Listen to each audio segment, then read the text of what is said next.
The management of the COVID-19 lockdown in South Africa is threatening the rule of law. That's the view of constitutional law expert Pierre de Vos. He says confusion over some regulations have led to law enforcement officers flouting the law.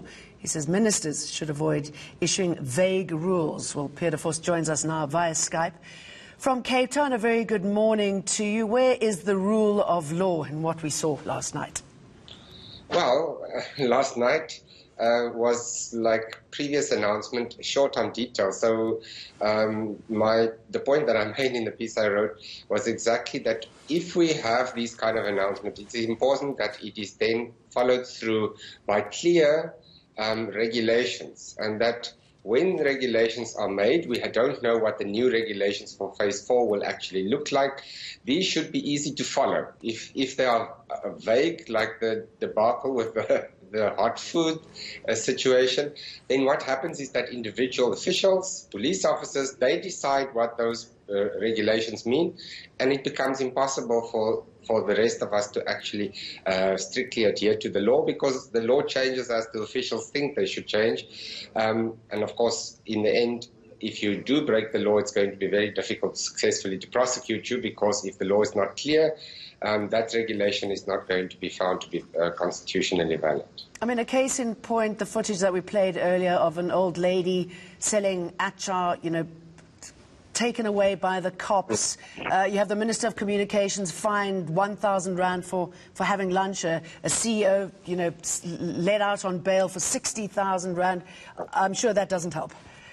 Yes, so there's another problem, of course. If you don't have rules that are clearly says what the law is, and when there's a discretion, given South Africa's inequality and so forth, the people who are going to be mostly affected and the worst affected are people who are poor, people who don't have resources, and so the application of the law becomes unequal. It is already unequal, but in this case it is amplified. And that makes it very difficult for people to believe in the lockdown, because I don't think one can enforce these rules purely with the might of the police and the army. You have to have buy-in, and if the rules are not fair or perceived not to be fair, it makes it very difficult for people to buy in to the rules and adhering to them. And I guess, you touched on it briefly when you've got ministers like Fikile Mbalula taking the law into his hands, when we saw the way he behaved as regards taxis and how many people you can put in it. I mean, if they don't even understand what it is, how do we... Yes, so there's this problem in that when you have regulations and the regulations are not clear, and then what happens, a minister or an official says, well, this is what it means, this is bad. Then you look at the regulation, you say, well, actually it doesn't say that. And then everybody's confused, and the minister is really making up the rules as they go along. That is completely against the rule of law, because that is arbitrary. It needs to be written down. It needs to be written down in a clear way.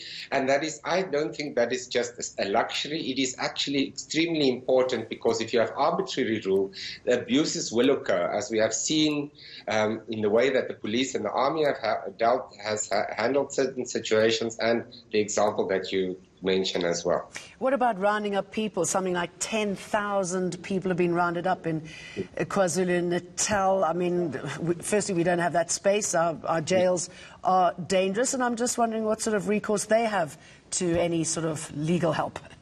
Well, it depends on what people have been rounded up for. If the rules are actually vague, and if the problem is, of course, that especially, again, poor people won't have access to legal services. But if you are charged and you challenge a rule that is vague, that rule will be declared invalid, and you won't be successfully convicted. But the bigger problem is, again, that I'm worried that instead of trying to get the rules to be of such a way that they actually really work, but that we all do comply with them voluntarily, there is a feeling that we are going to use the police and the army to enforce this. I think in the long term that is both bad, because it will disproportionately affect poor people. And secondly, it is not workable because we need to buy into the system for it actually to be effective. And that is what we all want. We want the lockdown to actually do the work that it is supposed to do. And Pierre, very briefly, if you will, I mean, this is probably a dangerous time because we know that, the restrictions have been eased just a little bit, but it doesn't mean it's free for all. So clarity is what we need, and pretty soon. Yes, and I would add to that, we need to make sure that those who enforce the law know the law, and so that it is enforced properly and fairly.